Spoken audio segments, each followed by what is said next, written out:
Welcome back. Welcome to this new section on containers and container orchestration. If you look at the buzzwords for the last few years, microservices, containers, Kubernetes, Docker, Elastic Container Service, Fargate, these are some of the popular terms. The idea behind this quick section is to give you an overview around containers, container orchestration, and the different services which are provided by AWS. We actually have 5 to 10 hour courses on Docker, Kubernetes, Fargate. So these are really complex topics. The idea behind this specific section is to just touch upon the important things that you would need to know about containers, container orchestration, and the different services that AWS provides around it. Let's get started with microservices, right? Microservices is one of the buzzwords of the last few years. Almost every enterprise is saying we are doing microservice architectures. So what is microservice architecture? The fundamental concept is instead of building large monolith applications serving a number of features, you would actually build independently deployable, simple microservices. So it's all about building small, focused microservices which are independently deployable. You'd be able to deploy movie service separately, you'd be able to deploy customer service separately, you'd be able to deploy review service separately. So if you need to make a change on any of these services, all that you need to do is to make a change to that service and deploy it. The microservices architectures provide you flexibility to innovate and build applications in different programming languages. So if we had a monolith, you can only use one programming language because using multiple programming languages in a monolith application might be tough. But in the case of microservice architectures, you can use different languages and different platforms to develop each of these services. So it gives you a huge potential to innovate.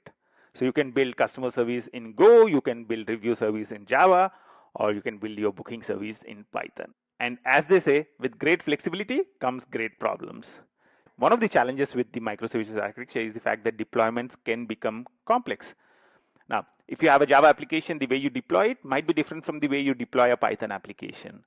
And it might be different from the way you deploy a JavaScript application. So your operations team job can become difficult. Monitoring a Java application might be different from monitoring a Python application. How can we have one way of deploying and monitoring different kinds of microservices which are developed with different kinds of languages? Enter containers. So that's where containers came in, and Docker is one of the most popular way of building container images. So what does Docker allow you to do? It allows you to build Docker images for each of the microservices. So what do you do with Docker? You can use Docker to create Docker images for each of the microservices. And the Docker image for a specific microservice contains everything the microservice needs to run. So it contains the application runtime. For example, if you're building a Java application, then it's JDK. If you're having a Python application, you need Python. If you have a Node.js application, you need Node.js runtime. So the Docker image contains the application runtime, it contains the application code, it contains the different dependencies that your application needs as well. So the Docker container contains everything that you would need to run your microservice. And because of this, you can use these images to create containers and run them anywhere. So whether you have a Java application, whether you have a Python application, whether you have a Go application, once you have a Docker image, you can run it the same way in your local machine or in your corporate data center and in the cloud. All that you would need to do is to install something called a Docker engine. Once you have a Docker engine, you can run multiple containers belonging to different microservices on your infrastructure. The infrastructure can be your local machine or corporate data center or the cloud. And this gives you a lot of flexibility with your microservices architectures. Now, what are the advantages of going for Docker? The Docker containers are lightweight. Earlier, virtualization was done using something called virtual machines. Virtual machines were heavyweight. Why is this important? When we were using virtual machine, if let's say the power of your CPU is let's say 100, when we were using virtual machines, we were only able to use 50% of the power of your CPU. But with Docker containers, it can go up to 80 to 90%. So with Docker containers, you'll be able to better utilize whatever power your hardware is providing you with. The other important thing is Docker also provides great isolation for these containers. This container might be microservice 1, this container might be microservice 2, the other one might be microservice 3. Docker would ensure that even if one of these containers has a problem, the other containers are isolated from that problem. And also Docker provides security so that these containers cannot access the information related to the other containers. Another important thing is that Docker is cloud neutral. So you can run it on any of the cloud providers. So Docker makes it very, very easy to create Docker images for your microservices. The microservices can be Java, Python, or any other language, any platform. You can create a Docker image, and Docker makes it very, very easy to run a container based on that specific image. However, you'd want to manage thousands of containers belonging to multiple microservices. In the microservices architectures, you'll not be running one microservice. You'll be running 10, 100, 1,000 microservices. And there might be multiple instances and multiple environments for each of these microservices. How do you manage all that?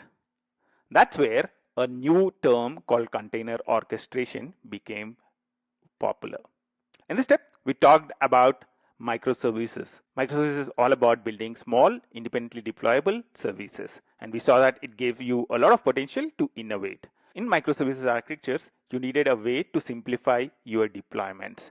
And that's the problem that Docker solves by allowing you to build Docker images for different microservices.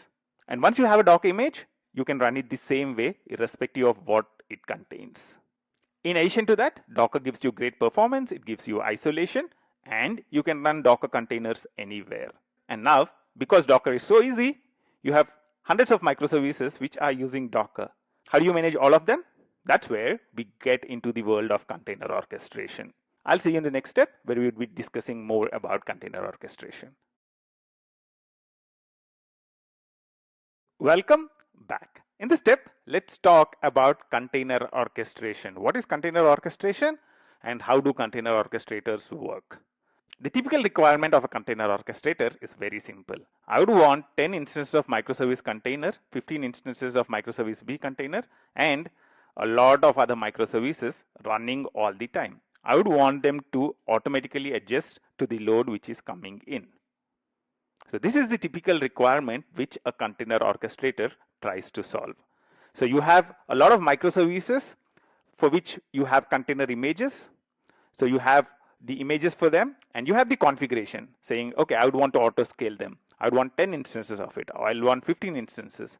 And the job of the container orchestrator is to make sure that all these microservices are up and running. All the needs are satisfied. And how does it do it? It would manage a cluster. So you would create a cluster of virtual servers. For example, if you are using EC2, then you will create a cluster of EC2 instances and give that to a container orchestrator. The container orchestrator would take the requests for deploying microservices and deploy these microservices onto the cluster. That, at a high level, is the job of a container orchestrator. The typical features that a container orchestrator provides are auto-scaling. The container orchestrator can see that there are a lot of demands for a specific microservice, so it can increase the number of instances of that specific microservice. It can also do service discovery. Microservices do not live on their own. So if you have 5 microservices, one microservice might want to call another microservice.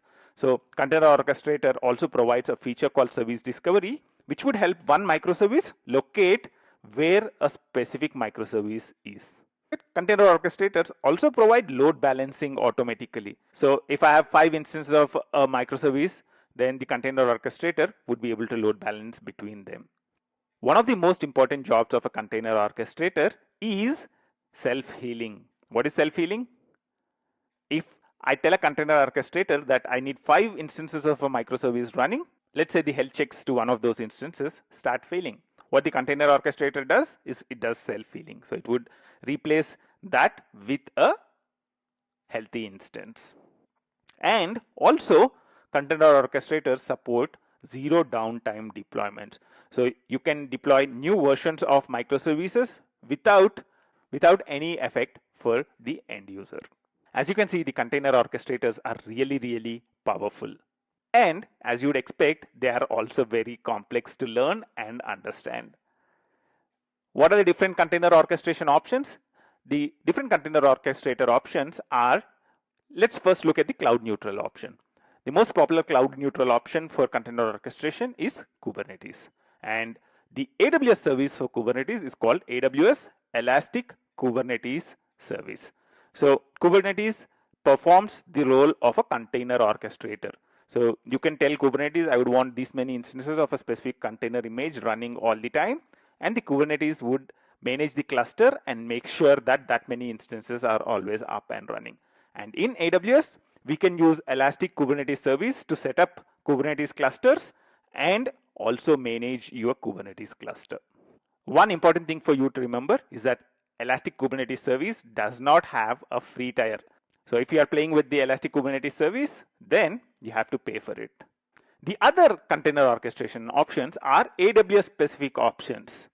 So even before the arrival of Kubernetes, there was a popular service that AWS offered, and this is called the container service, the Elastic Container Service.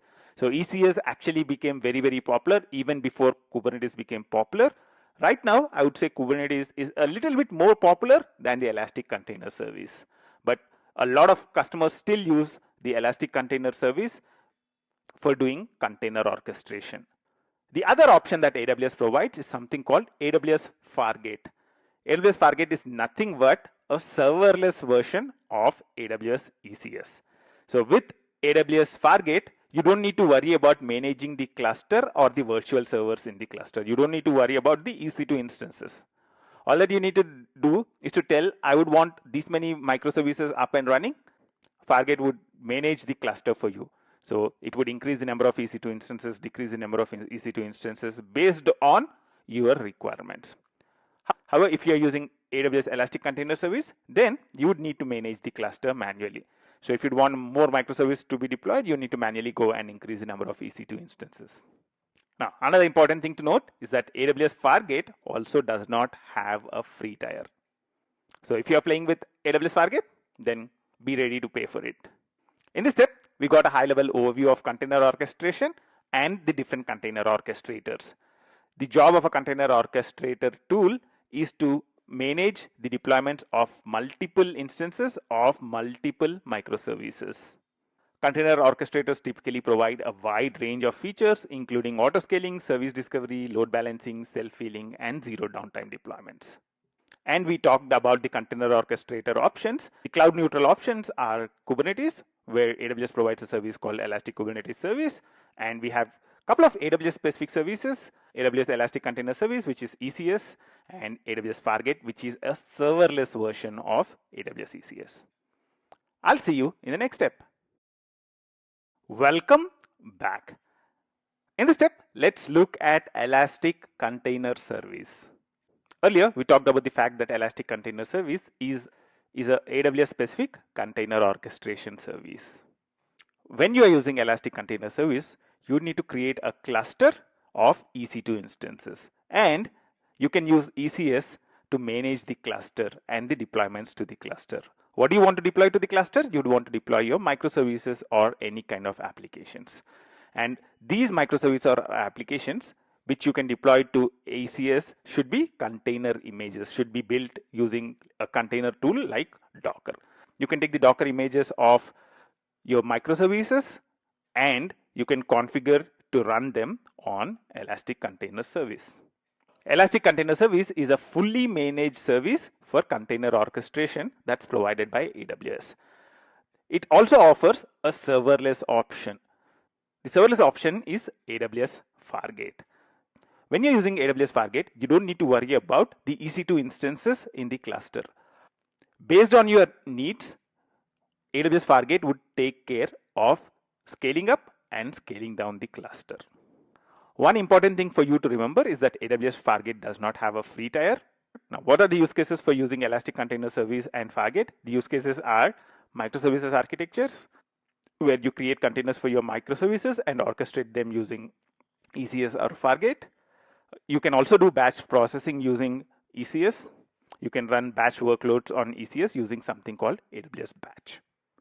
Now, if you have microservices architectures and you want to choose between ECS and Fargate, the choice is very, very simple. Do you want to manage the cluster or not? If you don't want to manage the cluster, then you can go for Fargate. If you want to manage the cluster of EC2 instances and you want to see what's happening behind the screens, then you need to go for ECS. One important thing that you need to remember, so whatever demo that we are doing, you'll be billed for it if you go ahead and do it. If you do not really want to pay for it, sit back, relax, and watch me do it. How do we get to AWS ECS? I'll go to Services, ECS. The thing is, AWS Fargate and ECS are both part of the Elastic Container Service. So when you are searching for Fargate or ECS, you'd land up on the same thing. So if I'm typing in Fargate, Elastic Container Service. The same is if you type in ECS. So it's the same service.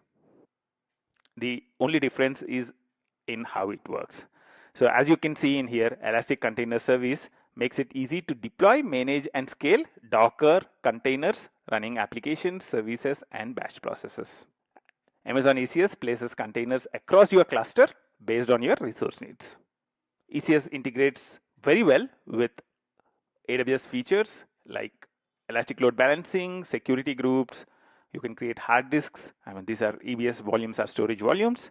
And also you can have security using something called IAM rules. Now, let's not really worry about all that. Let's get started with the demo. So I'll say get started. Now, what we are making use of in here is AWS Fargate. So we are using Elastic Container Service using Fargate. There are a few concepts that you need to understand with Elastic Container Service or Fargate. These concepts remain the same with either of them. The container definition contains the definition of a container. So the container definition basically contains what container image do you want to run. How much memory do you want to give it? There can be multiple containers that are run as part of something called a task. So a task is nothing but a group of containers. You define a group of containers and the relationship between them. The other important concept is the concept of a service. Using a service, you can configure how many tasks should be running. So I would want 5 tasks running. Service would ensure that 5 instances of all the tasks are running all the time on the cluster. We'll actually discuss this again a little later. For now, let's choose a container definition. So what we are choosing in here is what is the container we would want to run. Let's choose the sample app. That's good enough for our demo right now. What it is a simple web server, and we are configuring that we would want 0.5 GB of memory and CPU. So when you're using Fargate, you'd pay for the memory and the CPU. So the lesser the memory you allocate, that's good. So allocate as less memory as possible. That allows your application to be still running efficiently. So I'll choose sample app. And the next thing that we need to configure is a task definition. A task definition is nothing but what are the containers that you would want to run as part of a single task.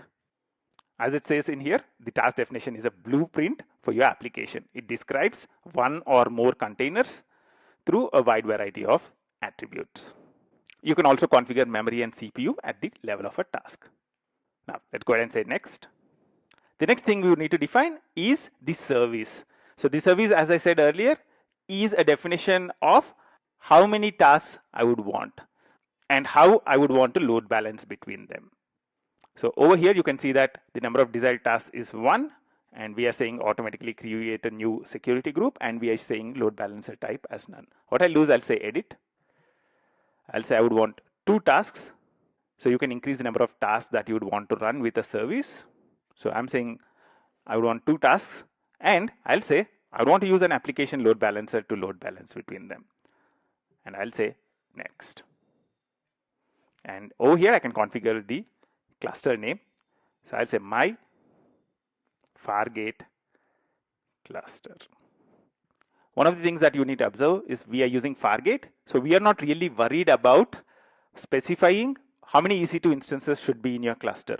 All that we are doing is giving it a name. So we are just giving a name to the cluster saying, okay, this is a Fargate cluster. That's it.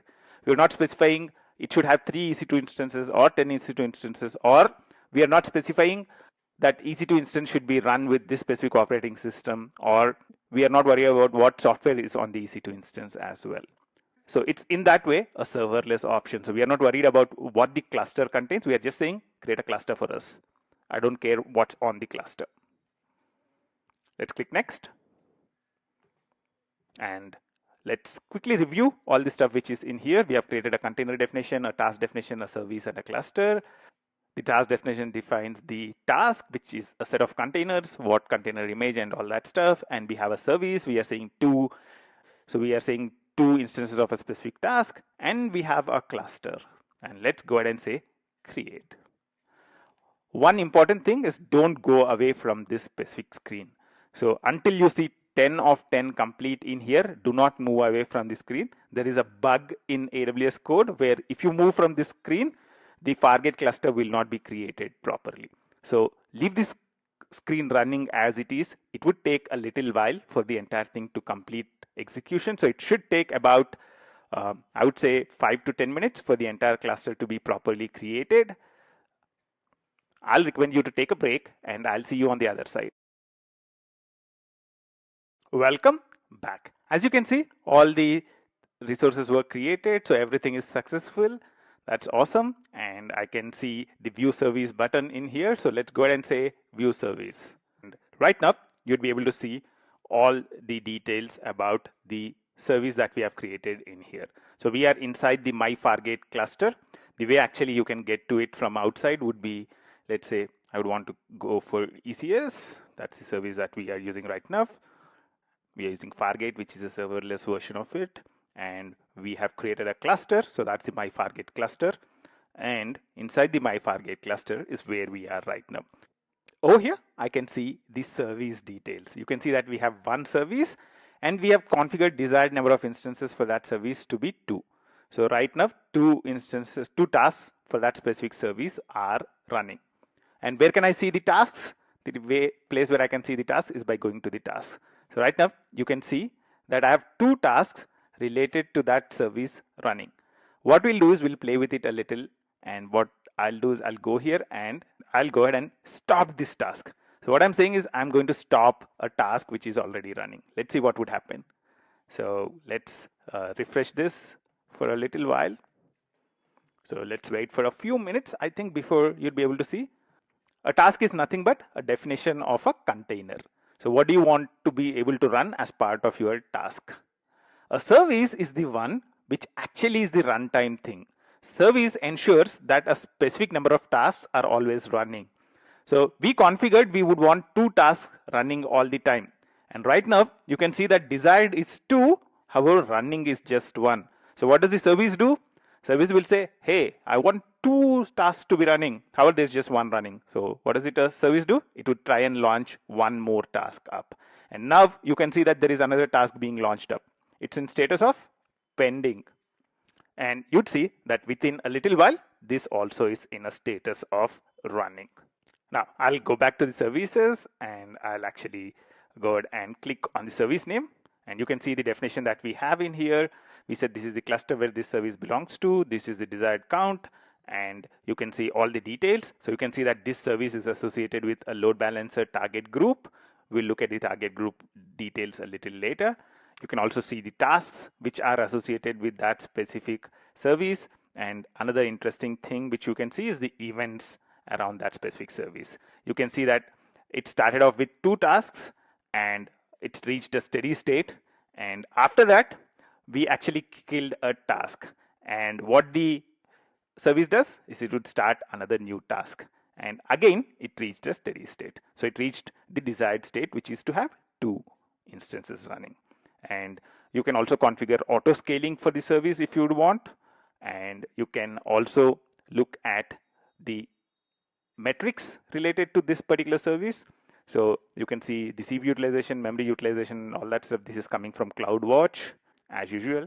And you also can look at the logs. So you can look at the logs behind all the tasks which are running in here.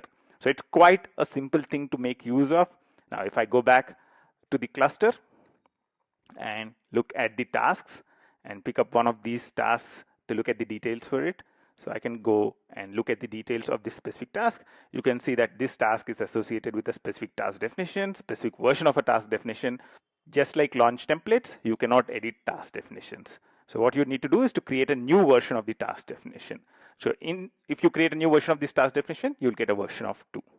You can also see that the tasks have a IP address, a private IP, a public IP. And you can see the containers which are running as part of that specific task. You can go and see the details of what's happening with that specific container. You can also look at the logs related to that specific task in here. Now, let's go behind the screens and see the different things which are created. You would expect a few EC2 instances to be created, right? Oops, the running instances are 0. Why is it 0? Because we are using Fargate. Fargate does not give you any visibility into where your tasks are running, where your containers are running. So Fargate is serverless. So you don't have any access to change anything in your EC2 instances. It might be using EC2 instances in the background, but you cannot change them at all. But Fargate does give you access to the load balancer. So you can look at the target groups and the load balancer. So if you go to load balancers, you would see that there is a load balancer which is active right now. This is the one which is being used. So if I actually pick up this specific DNS name and I would fire a request to it. So let's fire a request to that. You can see that a sample app is running in here. So you can refresh it multiple times and probably it's load balancing between the two tasks which are running right now. So you can see the details of the load balancer, and also you can see that there is a target group which is created. So if I look at the targets for this specific target group, you can see that there are two tasks. There is an IP address and a port, and you can see that these are running in two different availability zones. So service is ensuring that they are highly available by running them in two different availability zones. And you can see that the targets are set in such a way that in availability zone 1A, there is a target of 1. In availability zone 1B, there is a target of 1. Now, let's go back to our ECS or the Fargate service. Until now, we have been using AWS Fargate, which is the serverless version of ECS. What if you would want full control over the cluster? What if you don't want serverless? You would want to manage the EC2 instances. That's where you can go for the basic ECS version. How do you go for the basic ECS version? That's where you can go ahead and say create cluster. So I can go ahead and create cluster, and over here I can choose one of these two. Should I have Linux instances or should I have Windows instances? The base one which is chosen is the Fargate. In Fargate, you don't have any access to the EC2 instances. However, if you choose one of these options, you would get access to the EC2 instances, which would be part of your cluster. So now I'm choosing EC2 Linux plus networking. I would say next step. And then now you can see that I can create a cluster. I can give it a name of ECS cluster, and I can take a mix of on-demand and spot instances, and I can configure the EC2 instance type. And also I can get I can decide how many instances to create. I can increase these instances at a later point in time. I can choose what software I would want on the EC2 instance. And you can also choose the key pair. What does this key pair enable you to do? You can even SSH into the EC2 instances and fully manage the EC2 instance. I'm not going to create a ECS cluster right now. I'll say cancel. In this step, we played around with Fargate and ECS. We saw that with Fargate, we don't have any access to the EC2 instances behind your cluster. However, you saw that when we try to create a cluster with ECS, you get access to the EC2 instances behind the cluster. Now, let's consider a simple situation. I would want to deploy a new microservice using Fargate or ECS. How can I do that? Typically, that involves a couple of steps. The first step is to actually create a new task definition. So you create a task definition defining what are the containers you would want. So would you want to deploy it to Fargate or ECS? That's the first thing. And in the next step, you can choose the container. So you can say, I would want this specific container to be deployed. You don't need to worry about all the other details for now. I'll do a cancel. Once you create a task definition, what you can do is you can go inside a cluster and go inside this specific cluster, and you can go ahead and create a service using that task definition. So inside the service, you can select your task definition, and you can say how many instances of that specific task you would want. So this is how you can add new microservices into your cluster. All that you need to do is to create a task definition and create a service using that task definition. In this step, we looked at Fargate and we looked at ECS. We saw that Fargate does not give you access to the EC2 instances. We saw that when we were trying to create a ECS cluster, we get access to the EC2 instances as well. One of the important things for you to remember is that the certification does not expect in-depth knowledge about ECS or Fargate. If you have a high-level understanding of what ECS is, what Fargate is, what a task is, and what a service is, that's more than sufficient as far as the exam goes. We will revise those concepts again in the next step, and I'll see you there.